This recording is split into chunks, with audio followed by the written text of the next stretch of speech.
Okay, thank you. Um, so as we're all entrepreneurs, business owners, what I'd like to make the case for is to leaning in far more heavily into the LinkedIn channel for your business development. Of the 196 million or so LinkedIn profiles in the US, only about 1% of people are actually creating content on the platform. And it doesn't take a large company to create a voice, but allow people to buy into you.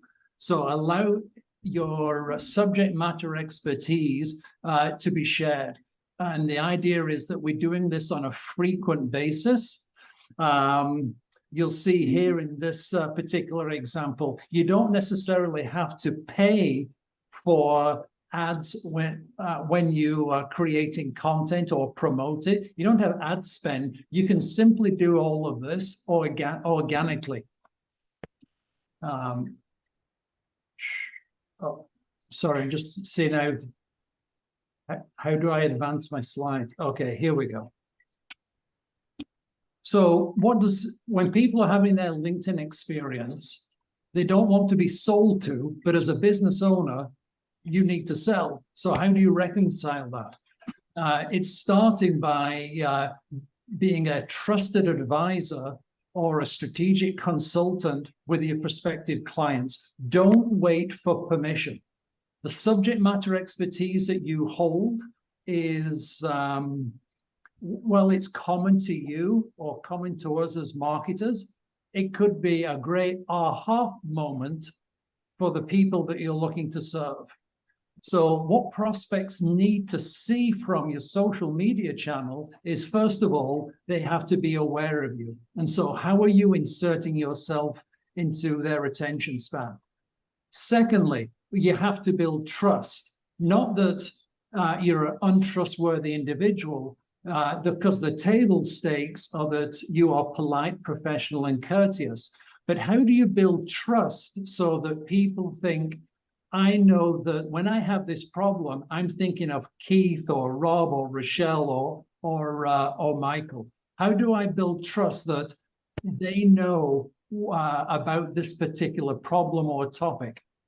And then how do I get them to believe of all of the other marketing options that are out there, that I believe that Michelle or Krista or Keith are the best fit for me and my company? So what is the prospecting engine? It starts off with your profile. Don't be understating or underrepresenting your value. Don't assume that people will just fill in the blanks. So when you look at your LinkedIn profile, is it set up for the community that you wish to serve? And so take a look at your skills because they act as keywords, just like in a Google, for Google on a website. Your skills act as keywords when people are searching inside of LinkedIn. And as you tell your story of your career journey that's led you to your current position, then make sure that you're focusing on what is it that I enjoy doing, and how doing the things that I enjoy, how has it made a difference to the organization's financial performance, and how has it made a difference to the customer, client, or user experience? Now that your profile is set up, the next thing is I need an audience. So I've got my stage. I need an audience of influencers and decision makers. And then as I put bums on seats with my network, now I'm starting to share content with them that starts to build out the belief that I'm an expert in my area. And then or trust. And then we have individual messaging where we start to garner a conversation, because there's no website or LinkedIn profile that will ever do a better job of articulating you and your value better than a conversation with you. So how do you shorten that distance between, I've no idea who the heck you are, Michael, all the way through to, I'm now raising a hand and I'd be open to a meaningful conversation about what you have to offer. And then we're all marketers, so we always want to make sure that we're tracking our activity so that we can see how effective we are in all of these components. Fill out your profile. Make sure that you've got a photo that's inviting and friendly. And on the banner, just as Michael's got behind him, have your company name and have how they can connect with you, and specifically say, how am I solving problems? What is it that I am a specialist in? And then as you think about going through your about or summary section, if we were to interview your clients, why do they thank you? And so if we were to interview your clients, Mark, we would say, why do you do business with Mark? And what tends to come out of their mouth is different from what we actually do. And so what we're looking to do here is establish you as a credible messenger for the content you're about to share. Because sometimes we can drop gold or cherries on our clients or prospective clients, and there's a disconnect between the messenger and the message. How to set up the conversation. We're never cold connecting with somebody, meaning we're not engaging with them, because just like in a networking space, we want people to be familiar with our face, our name, what we talk about, and then we share, this is what we do as a company, this is our company, and this is what we do. LinkedIn should follow that same trajectory. Get people familiar with your face and your name and what you're sharing first, and then look to invite them to connect. And I've used the principle of multi-threading here. This is a LinkedIn term where you want people to be interested in you, so you start to show interest in them first. Visit their profile, like and comment their content, and I won't read the rest, except for what I will say is personalize the invitation to connect, and once they have, do not pounce. Give it 3 or 5 days and simply send them a polite, professional, and thank you. Now, every time you do these things, your face is going to be notified. They're going to be notified in their notifications that you're engaging with their profile. You're showing interest in them. How do we know this works? Because we track it. We grew a client's audience, and these are the job titles that they said they wanted to be connected with. What happened here?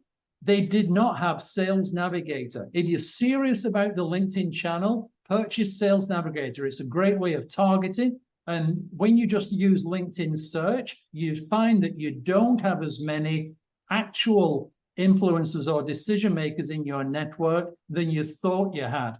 But once you start going with this process that I'm describing, then you start to grow your audience, which brings us on to creating posts. The first thing that we need to do is to get somebody to stop scrolling. So it needs to be visual, and we need to pose a question. So we need stopping power. We need staying power, which means that you pose a question and then you get them to hit more. It only becomes a view or an impression when somebody spends longer than 4 seconds on your content. So just scrolling passing is not counting. We know that these people actually spent 4 seconds or longer. The longer you can get somebody to stay on your content, the more embedded it's going to be of what you do, Rob, Keith, or Mark, in their minds. And does your content demand a response? Now, not all. Think of your LinkedIn channel as a TV channel. Your content is the main programming, which people will stay for. But the ads is where you get to talk about your company. Don't be sharing content 5 days a week. Simply share the bulk of your subject matter expertise and just have 1 or 2 ads in for your business. 5 minutes left, Graham. 5 minutes left. Yep. So consistency is key. Minimum of 3 times a week, but the ideal is 5 times a week. If you're only posting once a month or once every 2 weeks, attention spans on LinkedIn are minuscule. And so marketing is, am I saying the right thing to the right person at the right time? You don't always know when the right time is. But if you're sharing a constant reminder 5 days a week, then anytime they're ready, so are you.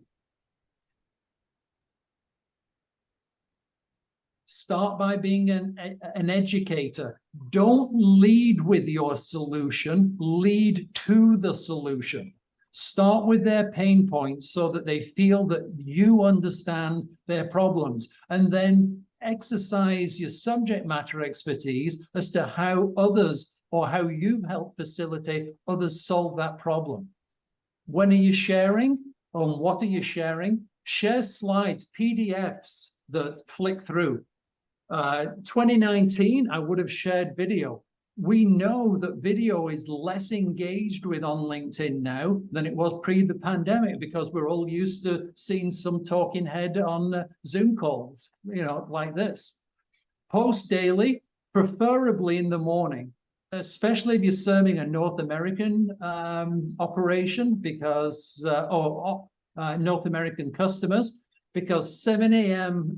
Eastern time is then going to make sure that our colleagues over on the West Coast are still involved in the catch-up on a Monday.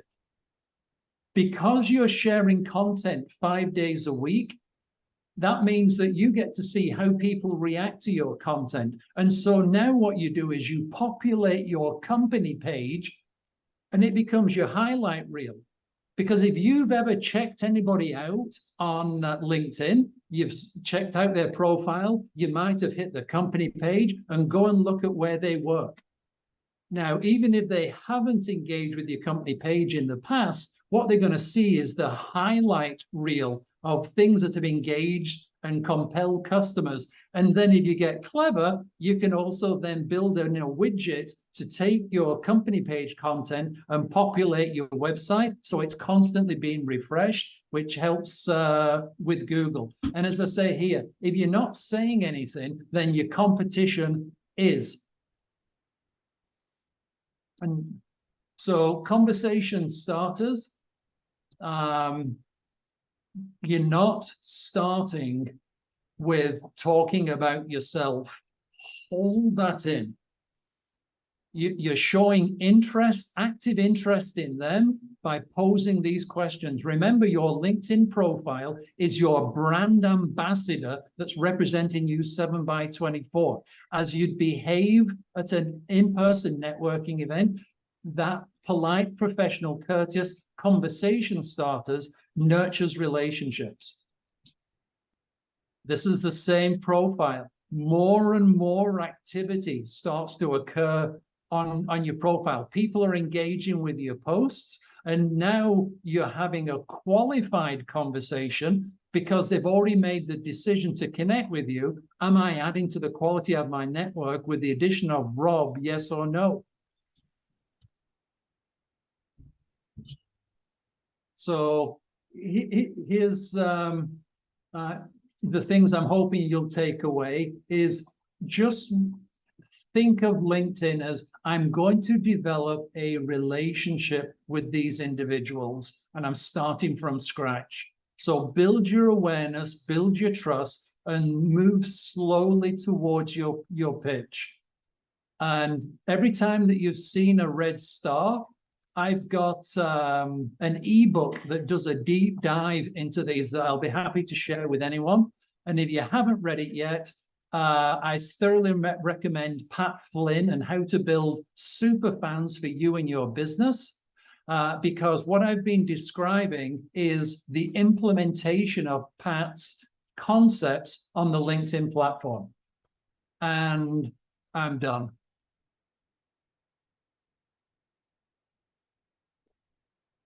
Sorry, I was on mute. Okay. Thank you. Good timing. Thank you, Graham. Any questions? We could take, let's say, one or two questions. Rajiv. Yeah, Graham, first of all, that was a beautiful deck. Well done. My question for you, Graham, is like, actually, I got like so many questions. So there was a rumor floating around that there's this new LinkedIn algorithm that kind of deprioritizes posts that has the words "do something" in the post. Is that true, or is that just a rumor? LinkedIn holds the algorithm's functionality very close to its chest. And what we'd have to see is evidence of that, because what I've just described to you, we do for ourselves as well as our clients. And so we are in a test lab managing literally several hundred LinkedIn profiles. So we get to A/B test on our own profiles. And then when we see a correlation and things start to work, we then immediately roll out to all of our clients. So I guess, like, does it make sense as far as do's and don'ts to use hashtags right at the bottom, like below the fold or below the see more, or above? What's a better way to do it? At the very bottom, and only use 3 hashtags. What? That's it? Only use 3 hashtags. LinkedIn's algorithm ignores anything beyond the third. Wow. Really? Oh my God, that's too little.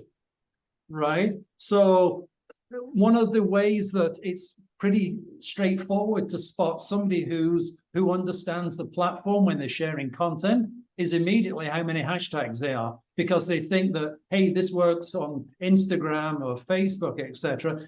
It's not specific to this platform. Interesting. That's a good tip that we can remember. Any other questions? We'll take one more. I have a question. Okay, Keith. You mentioned Sales Navigator several times. Other than just banging through it and prospecting as a way to connect with people, does it have other functionality that you use? It helps you identify the individuals that you specifically want to talk to. So it's a targeting mechanism. It's not creating any content for you. It's simply helping you be very focused on filling your network full of the influencers and decision makers that you want a back-to-back phone call with.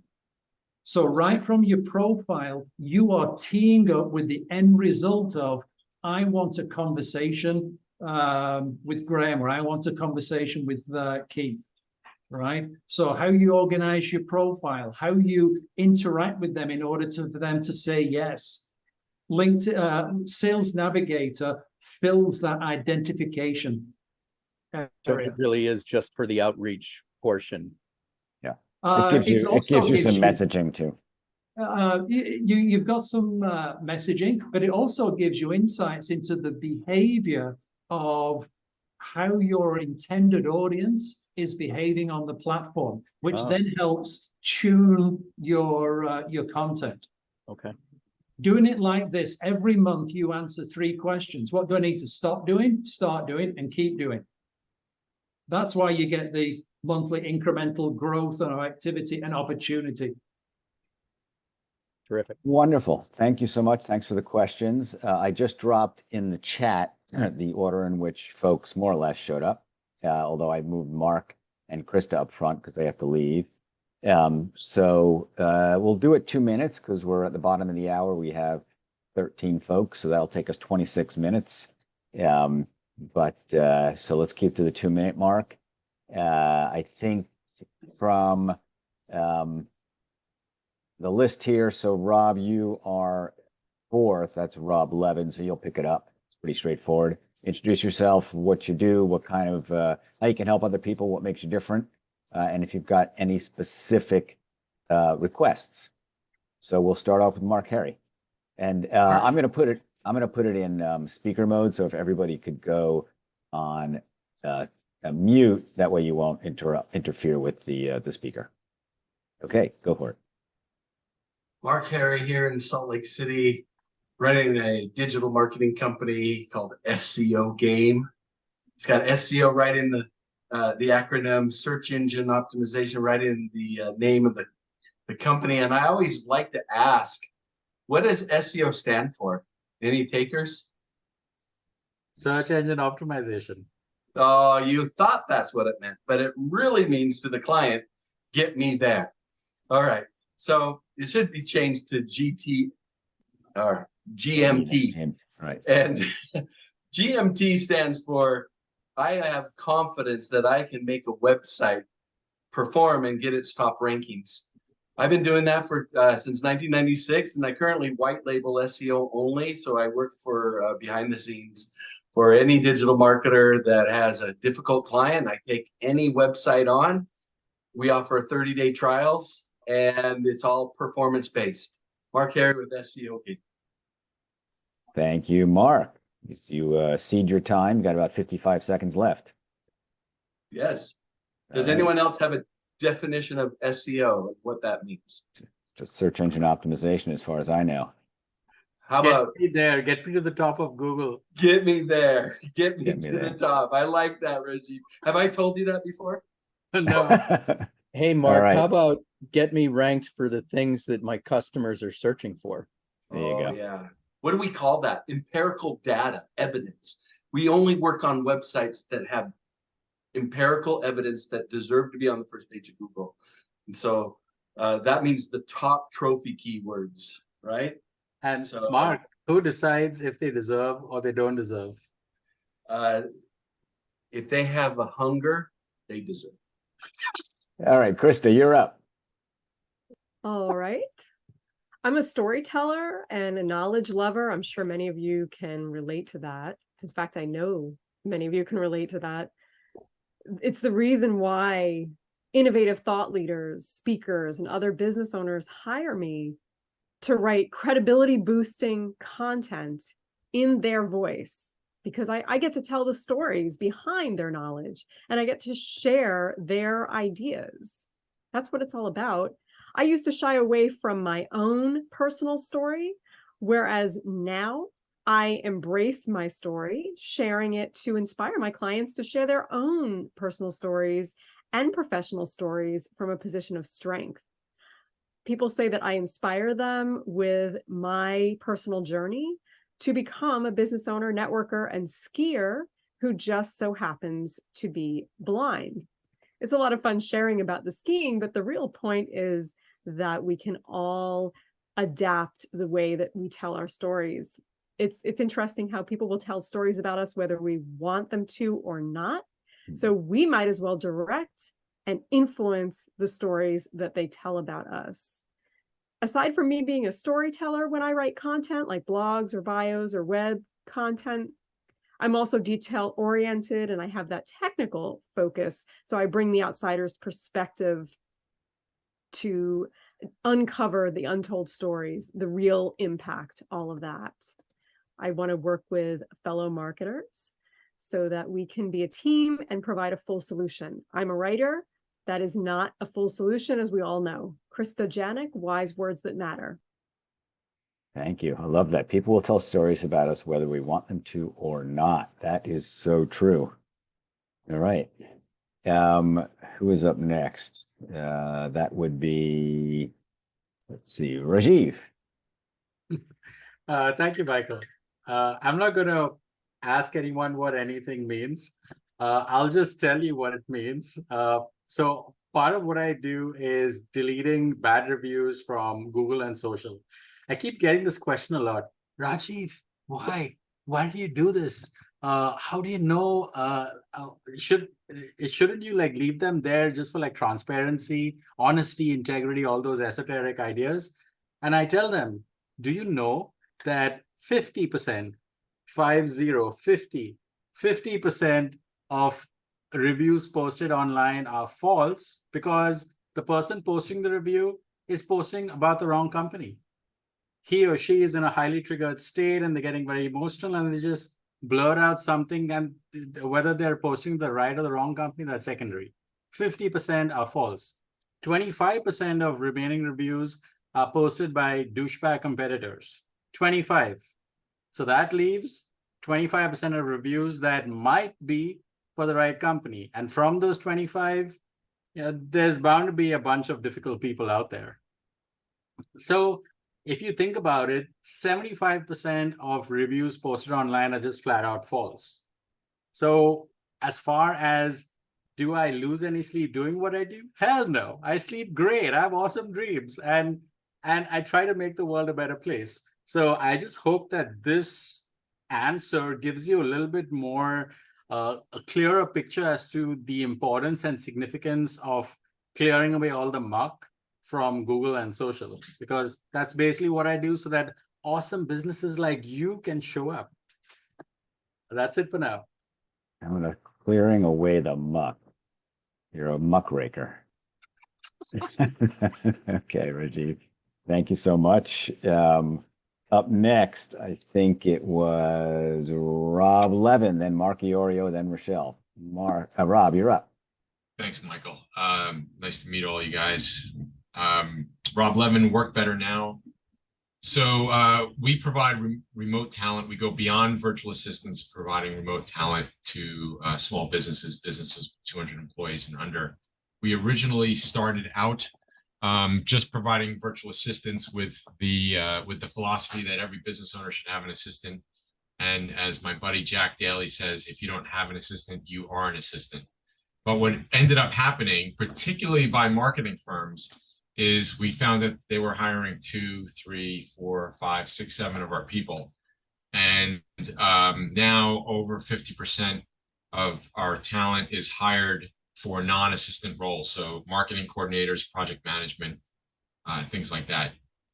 Our talent force comes from Latin America, top 2% of the workforce. I'm sorry, Latin America and the Caribbean. And our business model is very straightforward. We provide full-time and dedicated assistance for our prices are just going up now to $2,100 a month. And there are no contracts. When we just had our record month, 15% month over month growth in August. And I was referred to Rob by somebody who is a client and is a raving fan. I can't remember who it was, but do you remember? I don't. I was just He had so many raving fans that he can't remember. Yeah, it's been pretty cool. I used to be in the media business. A couple names look familiar here. Used to own a media company called Rochelle, the New York Enterprise Report, which served business owners in the New York area. So I got to know. I love that magazine. Boy, do I miss it. So do I. Thank you, Rochelle. It was so stupendous. Thank you. Because of that, I know a lot of business owners. So a lot of my friends are now clients of Work Better Now. Thank you, Rob, and welcome. Mark Iorio, you are up, then Rochelle, then Susan. Thanks, Michael. For years, my partner and I have been working on helping organizations align their brand with their culture. And for the first time in the last decade, Al and I have come across an organization that is able to finally understand the importance of culture and human capital. And to this point in our careers, it's been pretty much anecdotal. And finally, and you keep hearing things like people are our greatest asset. Culture is to recruiting as product is to marketing. Culture eats strategy for breakfast and all that other stuff that you keep hearing, but nobody's ever done anything about it until now. We have about 10,000 data points that we're working with an organization outside of Philadelphia. And we are making some pretty remarkable, clear, and valuable based investment strategies between culture, brand, and valuation. Because a lot of times we'll get asked the same question, so what does this mean if you guys help my cultural performance? Is there any connection that is commercially, valuable to my organization? In other words, can I increase the value of my company?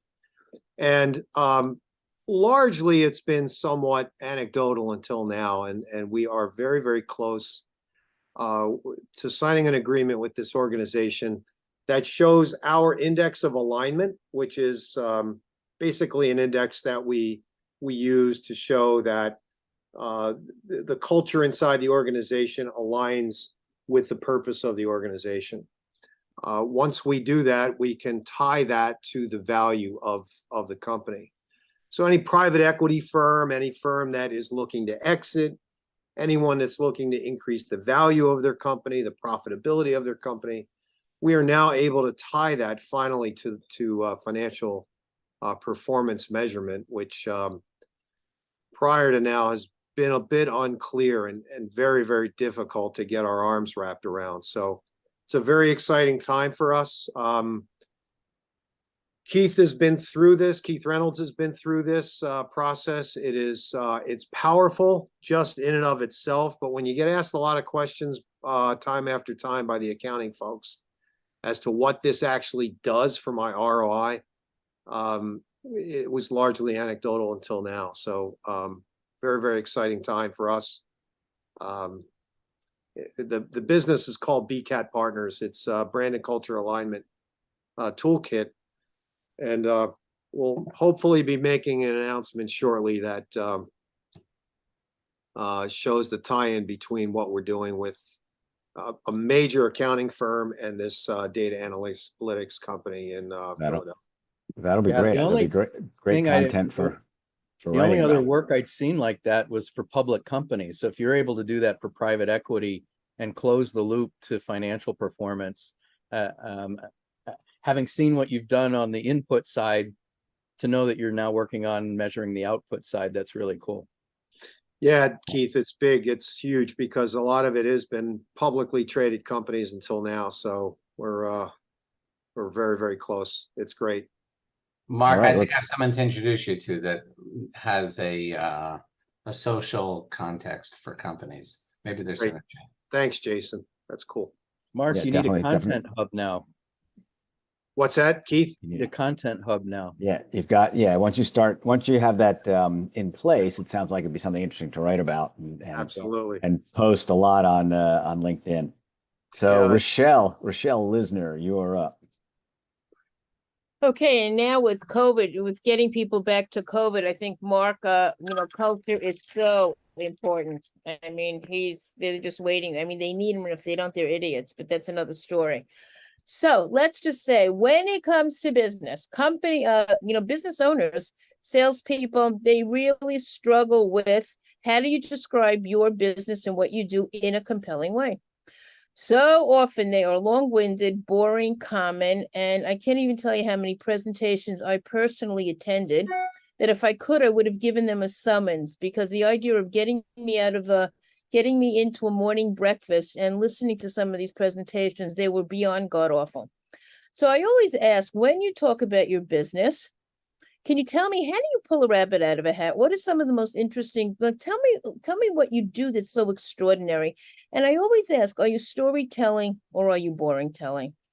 Did you just tell me something about facts and figures that I'll never remember? Or did you tell me an emotional, compelling story that the only thing I want to do is pretty please tell me more?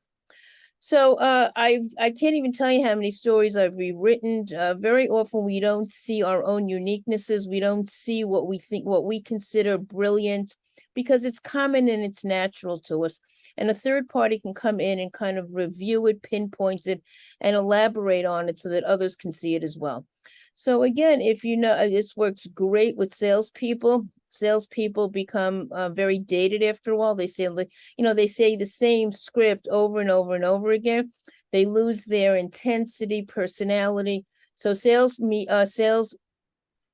marketers are great, and as well as individual business owners, and especially also solo practitioners. We need to be able to distinguish one from the next. So that's about that. I do a 6-week program that I'm looking to do it and start again, probably the end of October, early November. So if you have any questions around that, please reach out to me. And that's about that for today. Thank you. By the way, just as a reminder, if you haven't already put your contact information in the chat, a LinkedIn link would be great so that our guests can download that. You can also find everybody here on the Trusted Referral Network website, although you have to know the name of their company in order to search for them. So maybe having their LinkedIn will help. Susan Gold, welcome. And Hi, you're up. thank you. Thank you for having me as a guest. I'm Susan Gold. My company is Susan Gold Coaching. I'm a marketing strategy coach. I'm in Portsmouth, New Hampshire. And what I do is I help B2B business owners increase their revenue by looking at uncommon marketing strategy. I find that a lot of, I come across, well, clients come to me when they either want higher performing clients and they don't know how to attract them. They can't release or fire their current clients that can't handle price increases, and they don't know how to attract the higher performing clients. I purely work on strategy, particularly for clients that have wasted time, money, and effort on marketing, or they're so frozen that they don't know what to do. There's a lot of marketing decisions being made on fear of missing out or shiny object syndrome, and the real problem is just a lack of strategy. So if you're marketing without a strategy, you're driving without a GPS, and that's what I help with. Susan Gold Coaching. Thank you, Susan. Yeah, I think a lot of us have met with clients who want to do something, but they're not sure why and where and how. We often are able to help them with the how, but why is a bigger question, and that's when where Susan comes in, because those whys help answer a lot of other questions. Okay, thank you, Susan. Up next is Michael Filato. Hello, hello. It's Full Throttle Filato. I do LinkedIn and email automation and also roundtables, kind of similar to this, but to grab your clients. And the whole idea is to send out enough emails, enough LinkedIn invites, and enough roundtables to basically get people talking about you, about what you do, and have them talk to each other to basically try to get leads going your way. I have a capacity to do about 20,000 emails a month and about 150 emails a day. And again, those emails or emails a day or invites can drive people to events as well. So that's kind of what I'm doing. I'm getting about 15 to 30 meetings a month per client and charge about $5,000 a month on a retainer basis. That's about it. All right. I met somebody today who knows you. I can't remember who it was, but I go back up here. It was John Keel. John Keel, that sounds familiar. Yeah. Does something similar to what you do. All right. No one does something similar to me. Come on. No one does something similar to you. All right. Thank you so much, Michael. And Michael was the one that inspired me with his Full Throttle Filato Leads background to get my own. So thank you. Keith Reynolds, you're up. Keith, are you here? Hey, thank you for the introduction, Michael. I am a chief marketing officer, and for the last pandemic 2 years, I've been a fractional CMO and have built an organization out of my little consulting vehicle. About 7 years ago, I started doing public speaking on the idea of building a content hub and concentrating your content for your customers as well as for Google. I've been writing and producing websites since 1994. In 2010, I did a blog and was asked to testify to Congress, and our company marched down to Washington, D.C. and got into Sandia National Laboratory. After that, I did a content hub for Kodak, and they sold the division. And one of the negotiating points was the content hub that came along with it. And they ended up getting an 8x increase in the original offer for that division that was being sold. So I'm a big belief that content has enterprise value. About 3 years ago, I published a book right before the pandemic called The New Content Culture. And it proposes a 7-bucket methodology that really, no matter what market you're trying to go after, if you follow these, you not only will focus on the strategy to build a content hub and the create the content that has the kind of value that I've been talking about, but also can lead to many kinds of outcomes. So we produce roundtables. Mark, I know you and I've spoken about that. I'm grateful to hear you talking the roundtables up. It's a phenomenal format for getting people together. So if you're buying Mark's leads, you can put a show together for your clients and then post that on your content hub.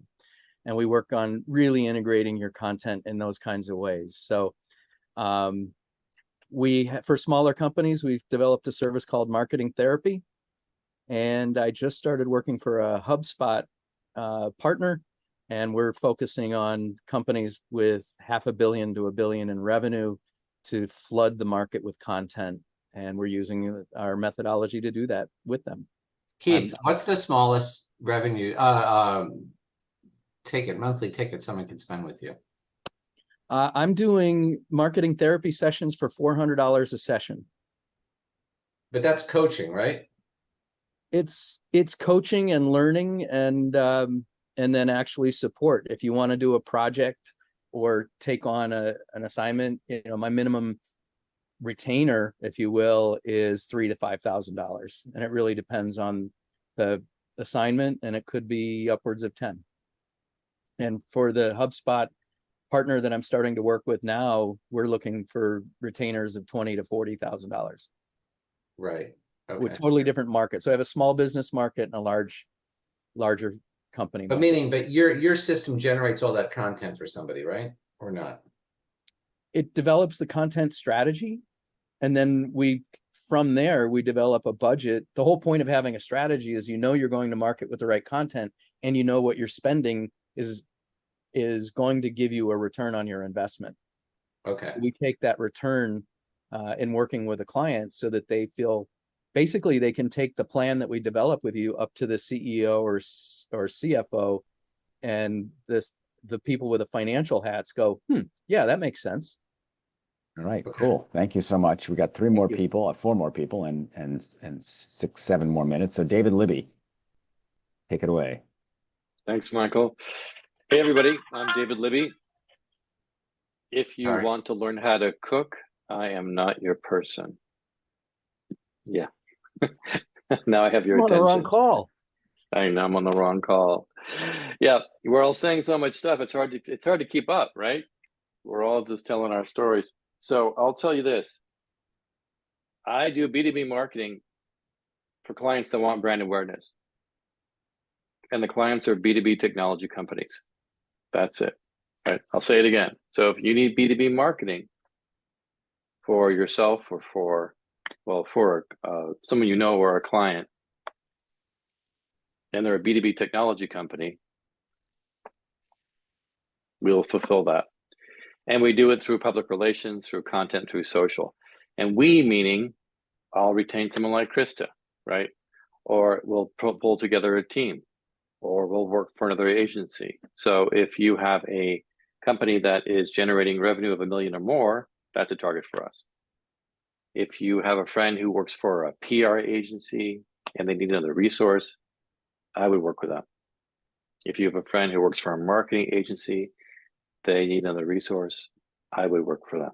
So it's really simple. And I have a lot of stories to tell, like many of you do. But I figure there's so many of us on these calls these days, and we're all virtual. We don't all see each other, at the coffee shop every morning.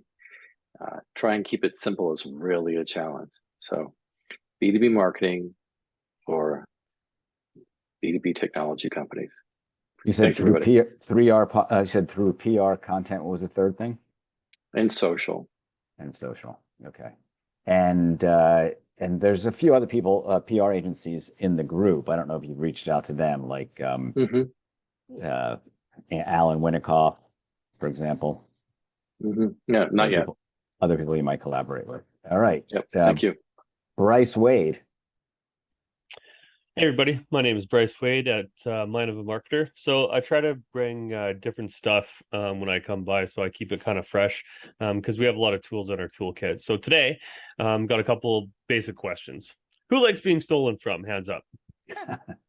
Nobody? Yeah, one. Yeah, one person likes being stolen from. Yeah, almost nobody likes being stolen from. And did you know you're probably being stolen from almost every day? There's about 6 ways that payment processors steal money from you. Almost every transaction, and I just learned about this pretty recently, so I'm sharing it with you guys because we have a partnership agreement with one that we signed with. So there's 6 areas that you can look in your own invoices to look for this sort of stuff. So there's hidden fees that are unnecessary, adding unnecessary fees. So those are 2 different things. Charging above market rates for each transaction, double dipping on the same fee multiple times, and there's some really sneaky ways that they do this. So if you think about like the scummiest salespeople that you know probably comes to mind. What probably comes to mind is a used car salesman. Should also throw payment processing in because it is scummy. After I discovered this, charging a percentage instead of a flat fee and raising rates after they've given you an initially low introductory rate. So I did this analysis for a friend of mine, saved him $60,000 a year on the payment processing that he was doing. And so every cent that comes out of your pocket is coming out of your profit margin, right? And if you save this money, it goes back in your pocket, right? And so I'd like to do 2 simple things for you guys. Number one, I'd like to do a simple audit for you, just to see if we can save you some money. And there's 2 caveats to this. You know, donate 10% of whatever we save you to a charity of your choice, and give me a shout out with some money that I saved you. Real simple. And the other thing is offer you an opportunity to take this on as your own revenue or sorry, product. Because they have a partner program so that if you refer anything to them, you can also make some money off of this as well.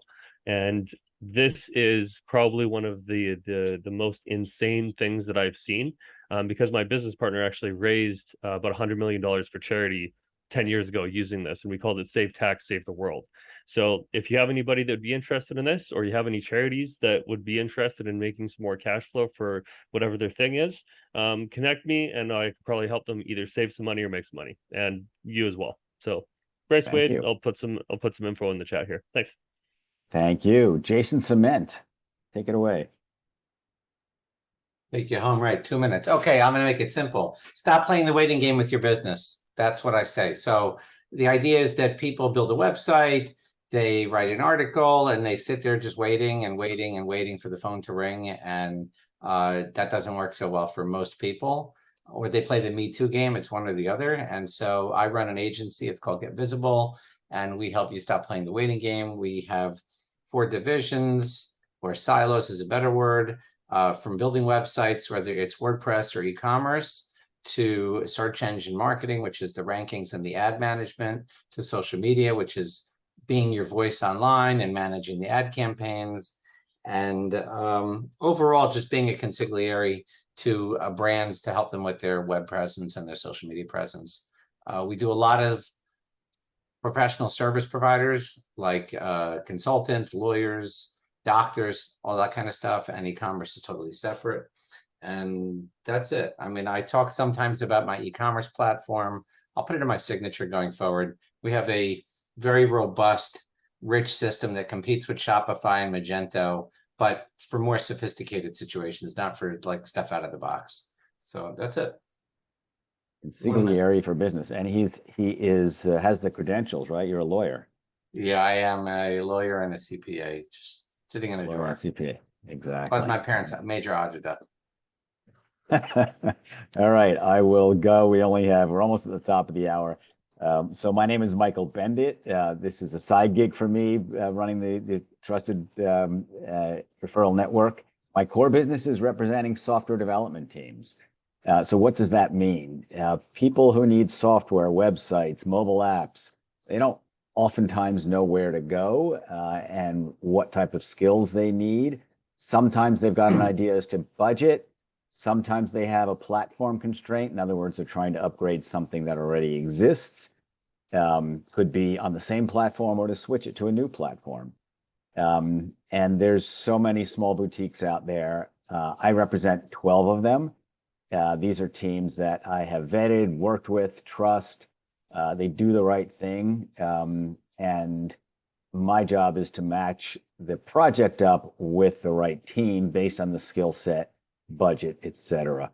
My best clients, in fact, are digital marketing agencies because they often, they have to build websites, they have to build mobile applications, e-commerce sites, but they don't always have the resources in-house on the programming side because they're doing a broad range, providing a very broad range of services.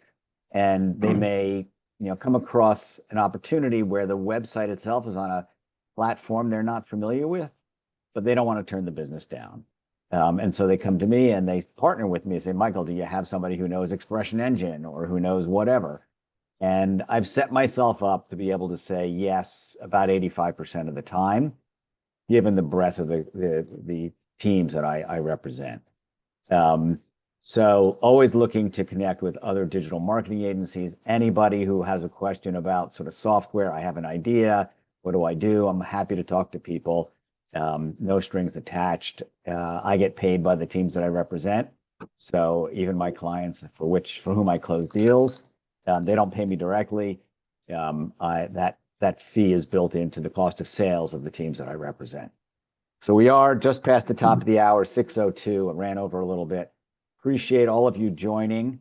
Next time I will do a little bit more pizzazz with this new tool, which is called mmhmm.app. Exactly. There's another one called OBS Studio. OBS Studio, yeah. Yeah, it has a lot more function of it. It's pretty good. Yeah, this one is designed for ease of use. I think OBS Studio is a little more complex. And I Definitely. believe somebody in our group was promoting Well, it. that's what I use. That's how I have my banner on top. Okay, there you go. So thank you, everybody. And next week, it's going to be on Wednesday morning at 11 a.m. Eastern. Susan and Rob, if you'd like to come back, let me know. And have a wonderful evening or afternoon for those out on the West Coast.